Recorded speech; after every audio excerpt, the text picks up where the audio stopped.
Hey everyone, I'm the Canadian Lad, and this is the breakdown of Daredevil Born Again Episode 8, where I'll be going scene by scene to unpack everything that happened. We'll dive into the plot, analyze key moments, and of course, I'll reveal all the hidden details and Easter eggs you might have missed. Episodes 8 and 9 are written and directed by the new creative team, and you can tell it instantly. Episodes 7 and 8 look so different, you could almost say they're from two different shows. So without any further ado, let's begin our breakdown. The episode opens with a rose that has a blue light shining on it. At first, it looks like it's just a trick of the light, but then the glow fades and we see the rose itself is actually blue. That's when someone in a prison uniform picks it, and we realize we're in a prison. Now the blue color represents Bullseye, as we see Poindexter in prison right after. Blue is of course his color in the comics. Directors Justin Benson and Aaron Moorhead have been using colors to tell us who is who since episode 1. Fisk got white lighting, Matt Murdock got red, and now Bullseye is bathed in blue. Dirty cops then toss Poindexter in Gen Pop, which has people he may have put in prison and might want payback. Because remember, Poindexter used to be an FBI agent before he went full psycho. So yeah, dropping him in Gen Pop is pretty much a death sentence. And that's why he says, "You know I'm ESH, right? Until my appeal." We know. Now, in New York jails, ESH stands for Enhanced Supervision Housing. It's a special unit for inmates who are extra violent. I like how Bullseye had to remind the officers he's not an ordinary criminal, but the dirty cops are just following the mayor's commands. Now pay attention to this scene. What is this? Welcome to your new digs. No, I was told I'm supposed to. Notice Poindexter nearly spilled the truth that someone promised he wouldn't be thrown into Gen Pop. This is our very first clue that Bullseye did whatever he did in episode 1 was not to settle his own scores, but because someone told him to. And the second clue comes later when he meets Matt and says this. I have questions too. He has got questions too. He was promised a private space, a deal was made and then broken. And now even he's starting to question things. Now as soon as Bullseye is thrown into Gen Pop, the entire lighting turns blue. This is just the first time this happens, as we will see this happen multiple times in this episode. And this is what I truly appreciate about Justin and Aaron. They don't shy away from playing with lighting. It feels like a comic book panel brought to life. That's how it should be. Comic book shows and movies shouldn't shy away from looking like actual comics. And that's the biggest difference between this reshot version and the older one, which looked flat like it lacked energy. But this post-overhaul version looks cinematic, bold, and alive. The lighting, the camera work, it's just on another level. And if we compare the writing, it's like we're watching two different shows. Episodes 2 to 7 felt like one ordinary show, but episode 1, 8, and 9 look completely different. That's why I'm so hyped for season 2. Justin and Aaron are leading the way, and Marvel finally understands what this show needs. So it will only get better from here.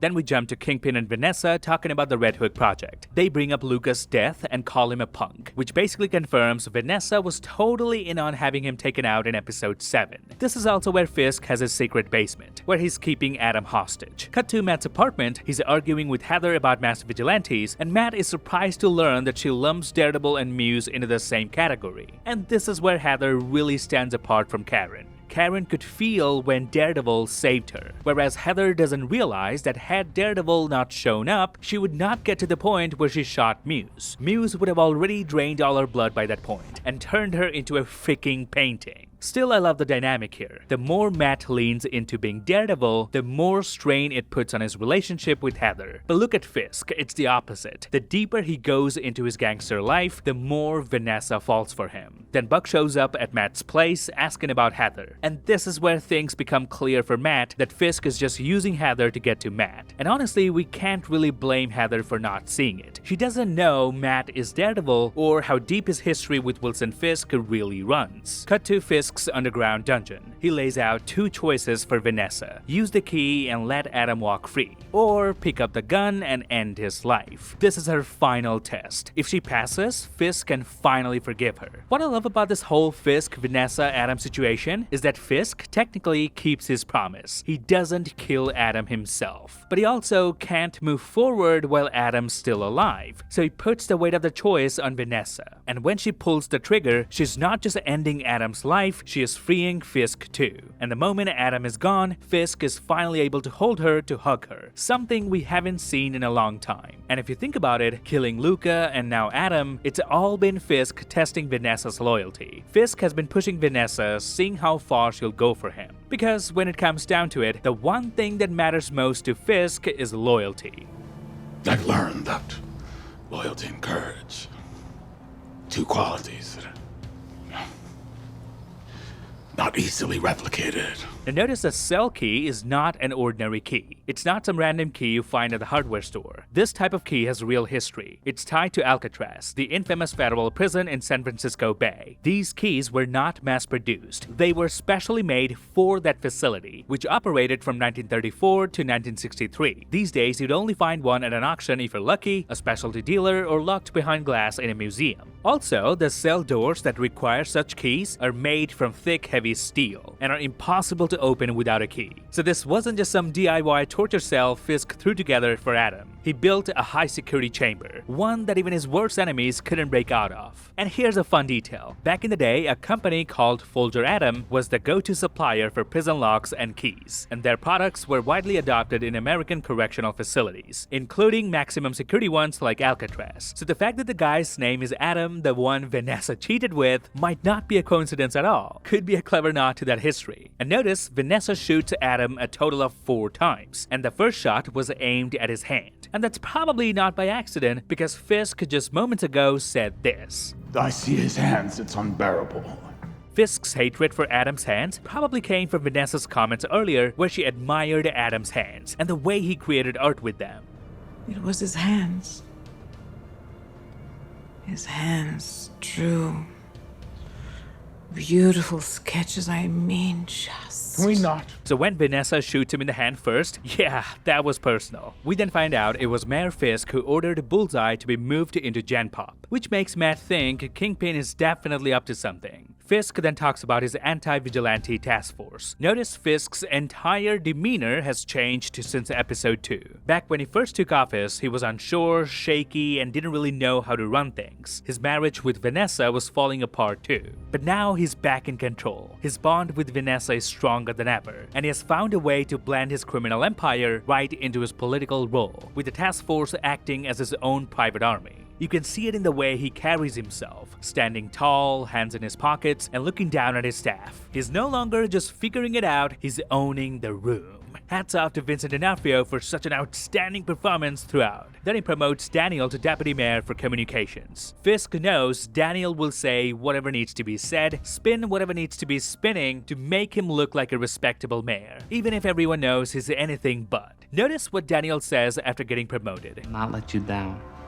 I will work night and day for you. Sir, I will burn for you. I know you will. Something tells me Fisk will later ask him to burn down BB alive to prove his words. Cut to Matt, who begins to question the legal way to take down crime, and says Poindexter getting arrested did not accomplish anything. Hector was murdered even though he was innocent. And then there's Leroy Bradford, who got locked up just for stealing caramel corn. He thinks what he's doing as a lawyer is just babysitting chaos. This is what keeps pulling him back into the mask, into being Daredevil, because that's where he feels he actually makes a difference. Then we see him standing outside Josie's bar. It's been closed ever since Foggy died back in episode 1. Josie's still there though, and she offers Matt a drink. They talk about maybe reopening the place, and Josie says the mayor's office has even offered her a loan. Now Matt tells Cherry that Fisk and Poindexter are all connected, and there's a mystery to solve. This will most likely be connected to Foggy's murder, and a possible reveal that he is still alive and in police custody after faking his death. I'll talk more about the theory at the end of the video. This is when Matt discovers something important. On the night Foggy died, he ordered O Malvini's. Now Foggy only ever ordered that drink when he was about to win a case. Only broke it open when we won. Needless to say, the first bottle lasted a very long time. That means he must have locked in a plea deal for his client Benny that night. One that would have gotten Benny exonerated. Benny is an idiot. He's gonna walk, you know. But you sound confident. And Foggy even mentioned that Benny was charged with a case tied to Red Hook, which is Fisk's territory. It's Benny. After that thing in Red Hook, he said he was getting threats, so I stashed him. So Foggy stashed Benny after whatever went down in Red Hook? But here's the important detail. Fisk wasn't calling the shots at the time, Vanessa was. So if we put the pieces together, it's clear Benny was probably about to flip. He was going to cut a deal and expose Vanessa's operation, which means Vanessa had a motive to silence him. So she sent Bullseye to take out both Benny and his lawyer Foggy. But because Matt doesn't know yet that Vanessa is just as evil, he believes it was all Wilson Fisk. Matt then visits Bullseye in prison and asks if Fisk hired him to kill Foggy. But Poindexter wants his freedom in exchange for the answer. But Matt snaps and slams Poindexter's face into the table. But what Poindexter said here ends up being exactly what Matt does at the end of the episode. Because that's what good men do, right? Defend their worst enemies.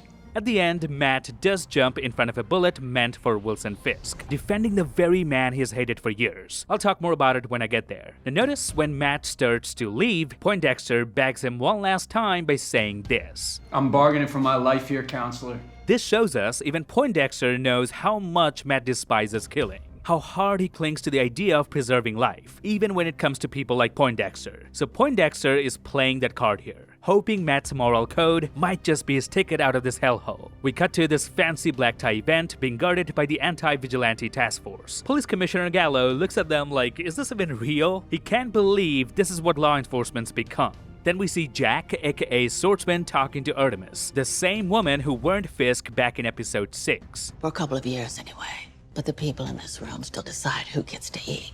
I suggest you don't lose sight of that.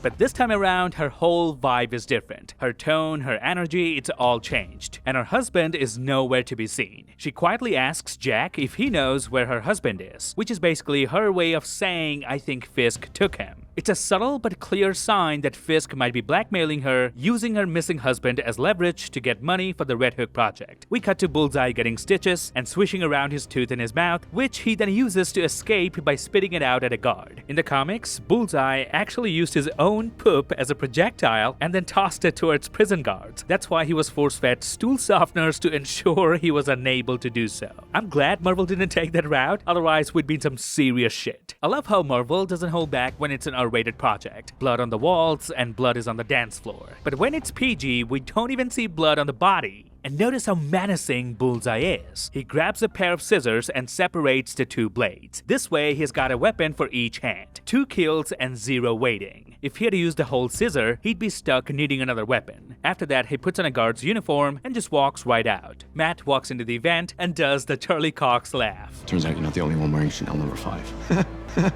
He sees Kingpin and Kingpin sees him. Meanwhile, Heather's venting about how Matt never listens, and right on cue, he does exactly that. Completely tunes her out and starts eavesdropping on Fisk and Jack, trying to catch what they're saying. Let's be honest, Matt is a terrible boyfriend at this point. The only people who could ever really be with him are Elektra or Karen. People who know who he is and what this life demands. Fisk then tells Jack he knows he's the swordsman. And now he's offering a deal. Invest in the Red Hook project and your secret identity stays safe. And the way Fisk flipped Jack's own words against him really brought the whole thing to a full circle. That's a threat.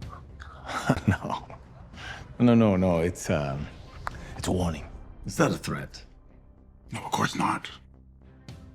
It's merely a warning. And notice, once again, we're visually shown the power dynamics here. Fisk is standing tall, hands in his pocket, while Jack is sitting down, forced to look up at him. That's power. Fisk made him sit to remind him exactly who is in charge. He's not just above him figuratively, he's above him quite literally. And then the mirrors. Directors Justin and Aaron fill this whole scene with mirrors, showing us multiple reflections of Wilson Fisk from different angles. Even when the camera shifts away, Fisk's reflection still remains, implying he has become so powerful now he's everywhere. There isn't a single frame without him in this scene. Filmmakers use that kind of setup to show how layered a character is, especially when those layers are dark, twisted, maybe even a little unhinged. We cut to Bibi talking with Commissioner Gallo, where we learn that she knows Wilson Fisk may have been behind her uncle's death. She slips Gallo her email if he ever wants to share anything that could hurt Fisk. And sure enough, Gallo says he's got dirt on every dirty cop that Fisk has now turned into the task force. And this is where I feel things start to get dangerous for Bibi. I don't think her fate is gonna be any different than her uncle. But unlike her uncle, Fisk wouldn't get his own hands dirty this time. My theory is he'd make Daniel Blake do it. This move would completely cement Daniel as a full-blown villain, bringing his arc a full circle by letting him go through the ultimate loyalty test. first. And just imagine the emotional wreckage when that order comes down. Fisk telling Daniel to kill Bibi Yurik, someone Daniel still considers a friend. Matt tells Heather the real reason Fisk sought her out was to keep tabs on him. And I love how, just as Matt says Fisk is a monster, the camera immediately cuts to Fisk doing this. This visual whiplash hits Heather hard. She hears one thing from Matt, but sees something entirely different in front of her. And as soon as they all take to the dance floor, Fisk starts talking to Matt Murdock from a distance, as he knows Matt can hear him even from across the room.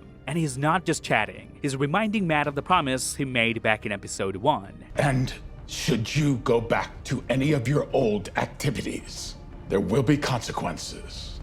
Told you there'd be consequences. And right then, Buck gets a call from the prison Bullseye has escaped. This confirms that Fisk wanted Poindexter dead, but all signs point to Vanessa, especially after she says this. I have something to tell you.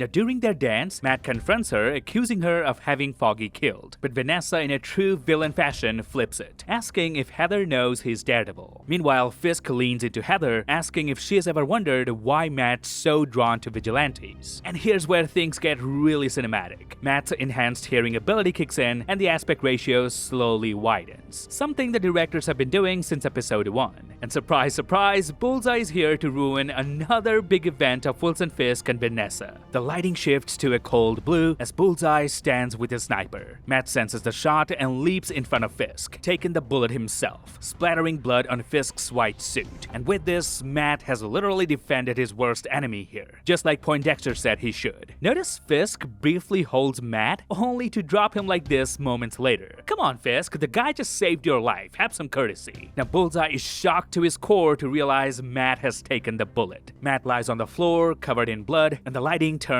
to a vibrant red, the color of Daredevil, visually clashing with the cold blue that's followed Bullseye throughout this episode. It's like each character's color has fully come into play. Blue for Bullseye, cold and calculating, white for Kingpin, corrupted power, and now red for Daredevil, sacrificial, raw, and real. And now all roads lead to an explosive finale, where we could get Daredevil versus Bullseye, the truth about Foggy's death, and possibly the biggest twist of all, Foggy might still be alive. Imagine the final shot of season 1 is something where Matt finds out Foggy faked his death and has been in witness protection this entire time.